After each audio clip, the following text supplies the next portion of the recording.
Salut mec, ça fait un mois j'ai arrêté là, c'est normal que je me réveille toutes les nuits et impossible à me rendormir. Oui, c'est normal, t'inquiète, j'ai eu la même chose, c'est chiant, c'est frustrant, mais on a quasiment tous le même problème à ce niveau.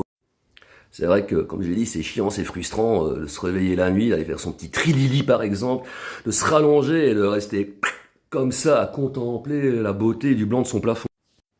Et c'est vraiment avec le sommeil qu'il faut se montrer le plus patient.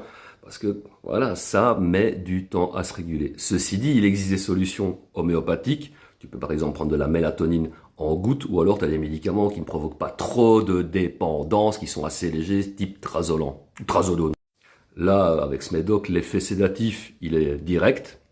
Et tu as aussi un petit effet antidépresseur, mais ça, faut attendre 3 semaines pour commencer à le ressentir. Ce qui est aussi avec l'AC, c'est que quand on l'arrête, on a des phases d'hypersomnie, donc on va beaucoup dormir. Donc on traverse comme ça des phases compliquées, on dort peu, on dort beaucoup, on dort peu, on dort beaucoup. Donc tu vois, tout ça aussi, ça n'aide pas à réguler son sommeil. Un petit truc que j'ai reçu à la clinique du sommeil quand forcément j'ai été faire mon test du sommeil, c'est de se coucher à heure fixe et de se lever à heure fixe. Mais si à l'heure choisie, tu n'as pas encore envie de dormir, tu attends que le sommeil vienne. Par contre, si le sommeil vient un petit peu avant, tu vas te coucher aussi.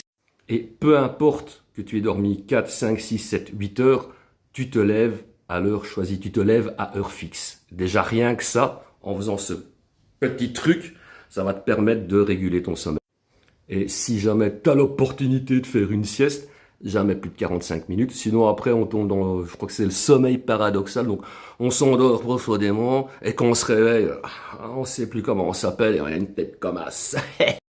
Ce qu'il faut aussi bien se dire, c'est qu'un sommeil sous influence, bon, le sommeil sous cocaïne, on peut toujours en parler, il est plus que dégueulasse, mais toujours est-il qu'un sommeil sous influence, par exemple, alcool ou cannabis, n'est pas un sommeil réparateur. Donc, quand on arrête ce genre de cochonnerie, on récupère de nouveau ce sommeil réparateur, et c'est quand même, faut se l'avouer, toujours mieux qu'avant.